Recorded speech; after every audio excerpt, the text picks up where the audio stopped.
Well, hello and welcome. I'm Becky Yang Su, Assistant Professor of Sociology here at Georgetown, and I am delighted to welcome you all to our symposium on Blessed Happiness, Visions of a Good Life in Urban China. So we have just wrapped up field work and are presenting our preliminary findings here. We're kind of fresh from the field, so we're happy to start talking about what we found. When the project began, we were noticing that there was a lot of recent attention on the subject of happiness. So of course, there's always a lot of advice about how to be happy in the news, but there was also and still is, a great deal of disagreement about things like, what's the happiest country in the world? 3 years ago, I think it was Denmark, and then this year it was Colombia. But people also disagree about what kind of place is the happiest. The thing is that governments are using happiness measures to make policy, and it's important to get happiness research right. And so it's important to see what is producing all these conflicting results. So one thing we do know is that happiness is defined differently in different places, and it also changes over time. So Americans, for example, tend to talk about being free, being independent, being able to do what you want. And our Declaration of Independence talks about the pursuit of happiness. The writers treated happiness as a result of one's efforts. But there are other definitions of happiness, including the Greek concept of eudaimonia, which encompasses health, wealth, friends, family, and honor. So in the social sciences, I want to place where we are in it. You can say there are four kind of categories of how happiness is researched in the social sciences. One can be called physical and sensory experience. So this is feeling good, pleasure versus pain. Two can be called external standards. So this is kind of figuring out what to do to make your life well. Three is about who is happy. So this is that stuff about the happiest country in the world. What age is happiest, male or female? Marital status. And of course, are people happier when they have more money? We fit into the cognitive evaluative sort of category, which is about how people actually define happiness. So this is about how people assess or evaluate their lives. There has been actually far less attention paid to this in both academic and public spheres, but there are important reasons to understand it. First of all, when people are answering a question about how happy you are, or how happy am I from 1 to 10, we don't know what they're thinking. That's really important. So it's one important reason to understand these definitions that people are putting into them. In the many different definitions of happiness, you could say that there are three kinds of components of what people are talking about. One can be called good mood. So this is pleasure. It can be fleeting. It's the opposite of pain. So, for example, somebody, let's say, who has been in a civil war for, their country's been in a civil war for 10 years, has lost all her family, but maybe wakes up one morning and the sun is shining, birds are singing, and she thinks, well, despite the fact that I've lost my family and my life has been very difficult, I'm kind of in a good mood today. At least the sun is shining. Her life may not be super meaningful, though, given the circumstances. A second one is a good life. So this would be evaluation or assessment of being well-being. So for example, maybe somebody who otherwise has a pretty good life hasn't had lunch and her blood sugar is low, so she's not in the best mood. But if asked to assess her life, she might say, well, I have a pretty good life, I can't really complain. But she may say, well, on the other hand, it kind of lacks meaning. Finally, meaning could be a component of definitions of happiness. So fittingly, since we just celebrated Martin Luther King Jr. Day, someone like him or Gandhi or Mother Teresa had lives full of meaning.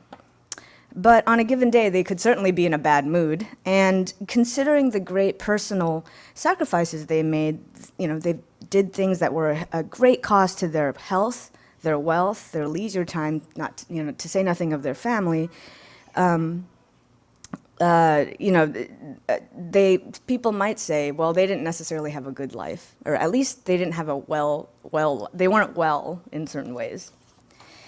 Interestingly enough, the word happy in English can be said to be mostly about the good mood, but a little bit about the good life.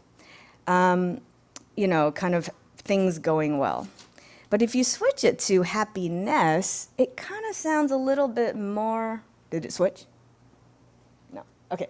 If it sounds a little bit more like kind of a larger assessment of a good life, not just good mood. So you can see that, the shape of the area changed a little bit.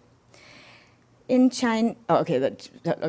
And then in Chinese, 幸福 could be said to be a different shape, which is that it's more about the good life, kind of all, as taken as a whole, and the having meaning, and then a little bit about the good mood, but not as much as the word happy in English. So, we were looking, starting the beginning of this project at this concept of fu, because in China it's traditionally been the basis of ideas about happiness, and it traditionally includes prosperity, high status, being respected in a community, health, long life, children, and we're using Richard Madson's translation, blessed happiness, because fu is a word that connotes more than just hedonistic satisfaction.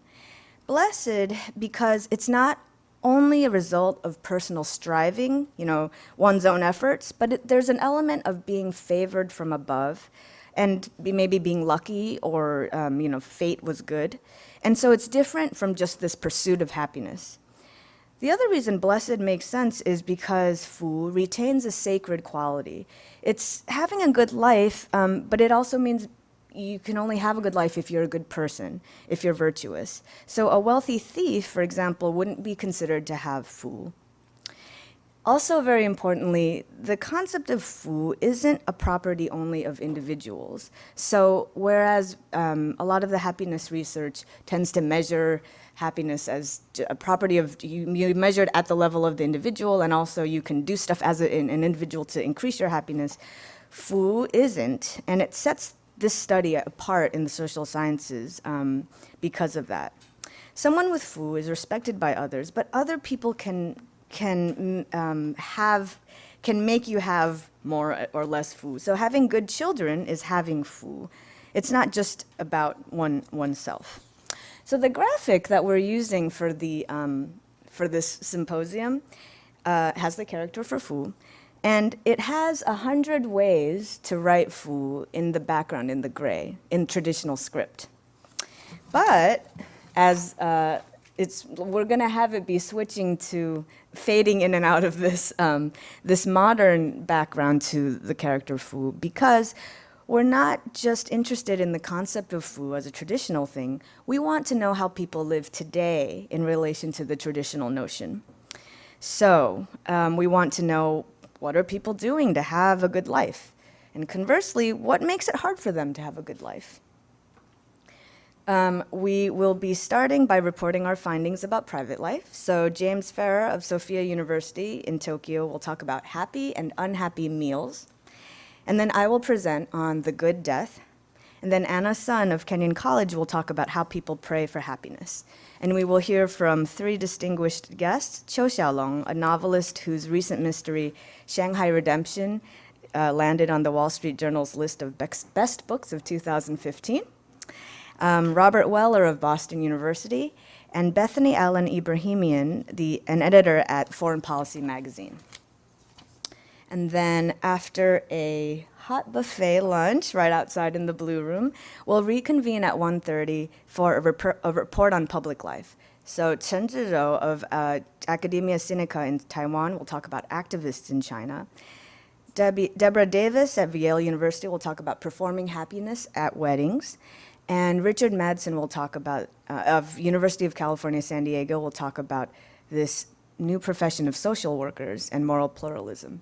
And then we'll receive commentary from Robert Daly, director of the Kissinger Institute at the Woodrow Wilson Center, Carol Graham of the Brookings Institute, and Susan Jakes of the Asia Society, senior fellow at the Center of U.S.-China Relations and editor of Chinophile magazine.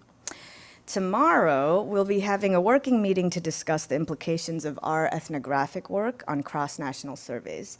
And our commentators there will be Bianyan Jie, director of the Chinese, or previous director of the Chinese General Social Survey, Christian Herpfer, president of the World Values Survey Association, and Martin King White of Harvard University.